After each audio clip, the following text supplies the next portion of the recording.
hari abayobozi b'amadini ku isi bagenda bafite umutekano ukomeye cyane, imodoka nyinshi zibaherekeje ndetse n'ababarinda benshi cyane, ku buryo wagira ngo ni perezida w'igihugu.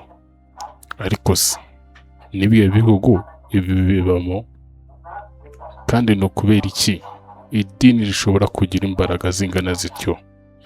Muri iyi video tugiye kureba ibihugu bimwe aho abayobozi b'amadini bafite icyubahiro n'imbaraga zikomeye cyane mu muryango, kandi ku musozo turaza no kurebera hamwe abayobozi b'amatorero yo mu Rwanda bafite ijambo rikomeye ku rwego mpuzamahanga. Muhaye ikaze.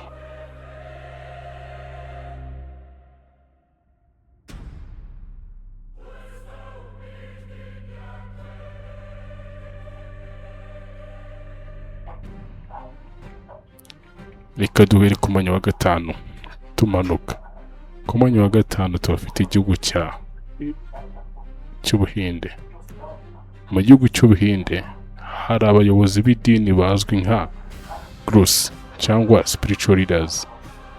Bamwe muri bo bagira abayoboke babarirwa muri za miliyoni. Kubera izo mbaraga bafite ku bantu benshi, bamwe bagenda bafite babarinda ndetse bakubahwa cyane mu gihugu. Ku mwanya wa kane turasanga Nigeria.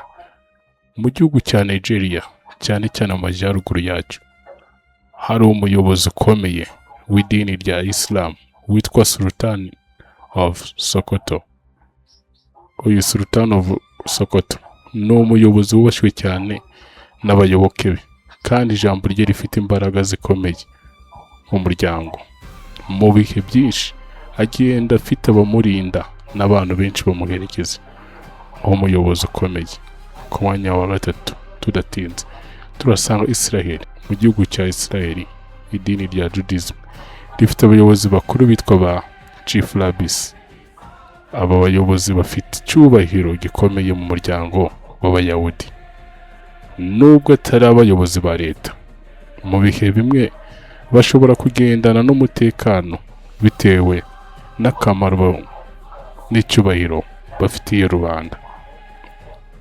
Ku mwanya wa kabiri turasanga igihugu cya Iran.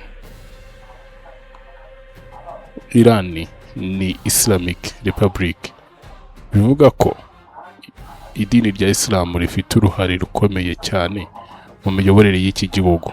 Umuyobozi ukomeye cyane muri Iran ni Supreme Leader, akaba ari umuyobozi w'idini muri iki gihugu cya Iran. Nubwo igihugu gifite perezida, Supreme Leader niwe ufite ijambo rikomeye cyane mu byemezo bikomeye by'iki gihugu.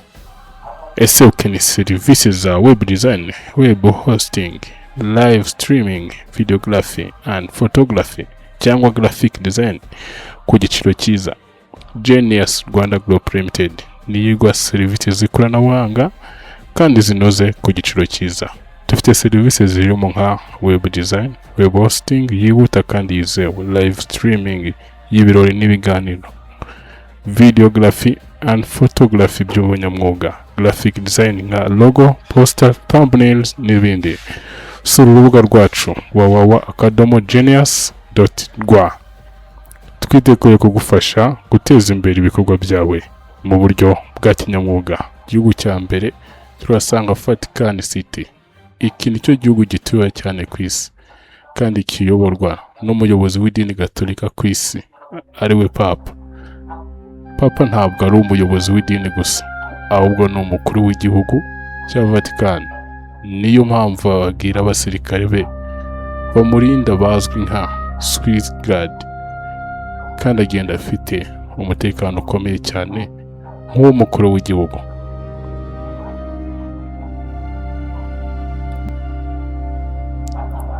Nubwo twabonye ingero z'ibihugu bitandukanye ku isi, no mu Rwanda hari amatorero aho bamwe mu bayobozi bayo bafite ijambo rikomeye ku rwego mpuzamahanga.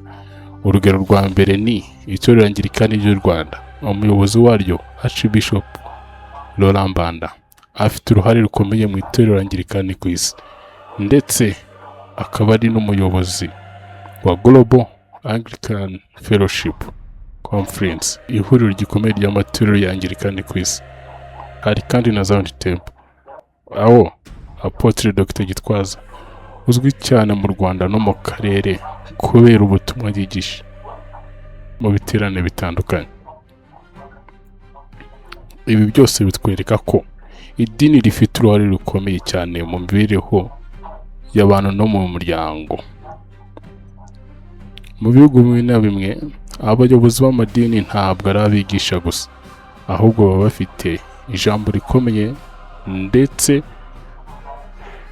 bakubahwa cyane nk'abayobozi b'ingenzi mu gihugu. None si wowe urabitekereza wiki? Ese urabona abayobozi b'amadini bakwiye kugira imbaraga nk'izo mu muryango cyangwa mu miyoborere y'igihugu? Andika igitekerezo cyawe muri comment. Kandi niba ukunda ibiganiro nk'ibi, nizere ko wamaze gukora subscribe. Niba utari wakora subscribe, yikore kugira ngo ujye ubona izindi video nk'izi. Ndagushimiye.